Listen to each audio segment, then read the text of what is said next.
মৌর্য রাজাদের বঙ্গ বিজয়ের আগে বাংলাদেশে আর্য ভাষার ও আনুষঙ্গিকদের অর্থাৎ গাঙ্গেয় উপত্যকার সভ্যতার বিস্তার কিন্তু ঘটেনি।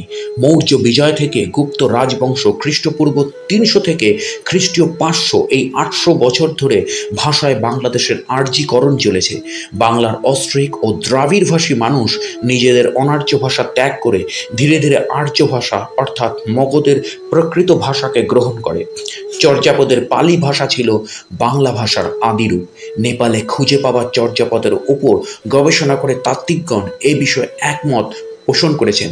বাংলা সাহিত্যের যাত্রা শুরু হয় ৬৫০ খ্রিস্টাব্দে। এরপর অনেক চড়াই উতরাই পেরিয়ে বাংলা ভাষা আজ পৃথিবীর অন্যতম শ্রেষ্ঠ ভাষাগুলোর একটি। ১২০৩ সালে মুসলিম সেনাপতি ইখতিয়ার উদ্দিন মোহাম্মদ বিন বখতিয়ার খিলজি গৌড়ের রাজা লক্ষণ সেনকে পরাজিত করে বাংলায় মুসলিম শাসন প্রতিষ্ঠা করেন। এই সময় মুসলমানগণ স্বাভাবিক নিয়মেই বাংলা ভাষাকে সবিশেষ মর্যাদা দান করেছিলেন। ১৭৫৭ খ্রিস্টাব্দে ইংরেজরা পলাশীর প্রান্তরে বাংলার সর্বশেষ নবাব সিরাজউদ্দৌলাকে পরাজিত করে ক্ষমতা নিলে মুসলিমরা কোণঠাসা হয়ে পড়ে। সে সময় বাংলা ভাষার চর্চা থেমে যায়, শুরু হয় ইংরেজি চর্চা। বাংলায় মুসলিম শাসনের প্রায় ৫৫০ বছরের সময়কালে বাংলা ভাষা স্বীয় মর্যাদায় অধিষ্ঠিত ছিল। আলাউদ্দিন হোসেন শাহের সময়টিকে বাংলা ভাষার স্বর্ণযুগ হিসেবে চিহ্নিত করা হয়। বাংলা ইসলামের প্রচার ও প্রসারের জন্য যে অসামান্য প্রয়াস মুসলিম শাসকগণ ও তাদের পৃষ্ঠপোষকতায় টিকে থাকা প্রচারক ও প্রচুর ব্যক্তিগণ করেছেন তা একটি অনন্য উদাহরণ। এর ফলে বাংলা ভাষা ব্যাপক জনগণের ভাষা হিসেবে শক্ত ভিত্তির উপর প্রতিষ্ঠিত হয়। বাংলা রাষ্ট্রীয় ভাষা হিসেবে মর্যাদা পায় মুসলিম শাসকদের সময়। পাল রাজাদের পরাজিত করে সেনদের শাসন চালু হলে বাংলাকে কোণঠাসা করে রাখা হয়। বাংলায় পূজা পার্বণ পরিচালনা ও গীতা মহাভারত চর্চা বন্ধ করে দেওয়া হয়। বলা হয় বাংলায় এসবের চর্চা করা যাবে না, যারা করবে তারা নরকে স্থান পেতে পারে। ইতিহাসবিদদের মতেন ১২০৩ থেকে ১৭৫৭ পর্যন্ত মুসলমানগণ বাংলার শাসন করেন। তাদের আমলে সরকারি পৃষ্ঠপোষকতায় বাংলার রাষ্ট্রীয় ভাষার মর্যাদা পায়। ফার্সির পাশাপাশি বাংলার ব্যাপক চর্চা হয়।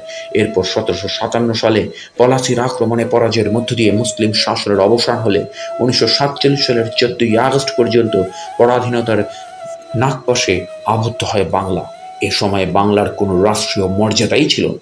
১৯১৮ সালে ভবিষ্যৎ স্বাধীন ভারত উপমহাদেশে ভাষা কি হবে তা নিয়ে বুদ্ধিজীবী মহলে আলোচনা সভা হয়।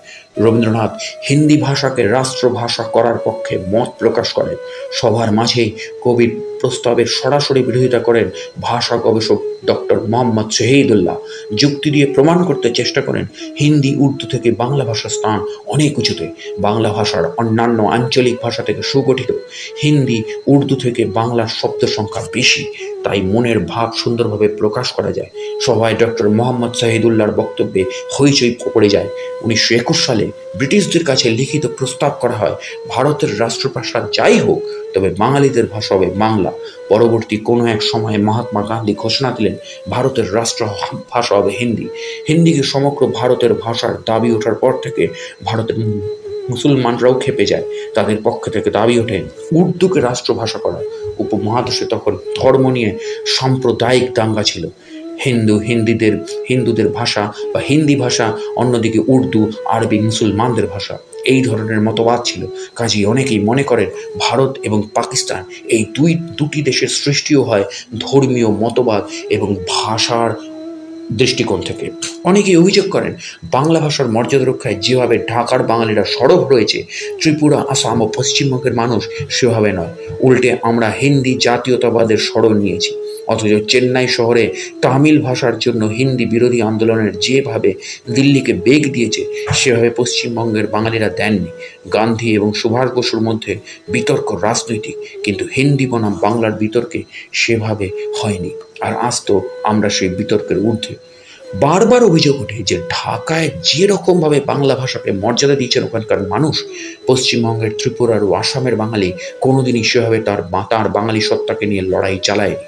স্বাধীনতার পর বরং তামিল ভাষা নিয়ে চেন্নাইতে আন্দোলন হয়েছে। হিন্দি জাতীয়তাবাদের বিরুদ্ধে তামিল বিদ্রোহ সুবিদিত, কিন্তু পশ্চিমবঙ্গ, ত্রিপুরা, আসামের বাঙালি তো আজ কার্যত হিন্দিকেই অনেক বেশি গ্রহণ করেছেন বলে অনেকে মনে করেন। ইতিহাসবিদদের মতে বাঙালিদের আর্যত্ব প্রাপ্তিতা বাঙালি জাতির স্বকীয় সত্তাকে ভারতের ভৌগোলিক পরিসরে ক্ষতি করেছে কিনা সে এক বিতর্কের বিষয়। কিন্তু বাংলাদেশে এই ভাষা চেতনার রাজনৈতিক আন্দোলনের চূড়ান্ত রূপ দিয়েছে। ফলে দুই দেশের বাঙালির মধ্যে এই বিতর্ক হয়তো যুগের পর যুগ ধরে থাকবে। তো এই ছিল বাঙালির অর্থাৎ ভারতের বাঙালির বাংলা ভাষার মর্যাদা বা আত্মকেন্দ্রিকতার কাহিনী বা ইতিহাস। তো অবশ্যই আমার চ্যানেলটি সাবস্ক্রাইব করে বেল আইকনের অল নোটিফিকেশনটি অন করে রাখুন। লাগাতার ইনফরমেটিভ ভিডিও নিয়ে আমি আমার চ্যানেলে আসছি, এবং অবশ্যই আমার চ্যানেলটির সাথে জুড়ে থাকুন। এবং অবশ্যই ভারতবর্ষ বহু ভাষা বহু জাতির দেশ, এবং প্রত্যেক ভারতীয়রই অধিকার আছে ভারতের সমস্ত জাতির সমস্ত ভাষাকে নিজের করার এবং নিজের করে চলার। ভারত আর বাংলাদেশ এর রাজনৈতিক প্রেক্ষাপট এবং জাতিগত প্রেক্ষাপট এবং ভাষাগত প্রেক্ষাপটে এখানেই কিন্তু আলাদা একটা বিভাগ। নমস্কার।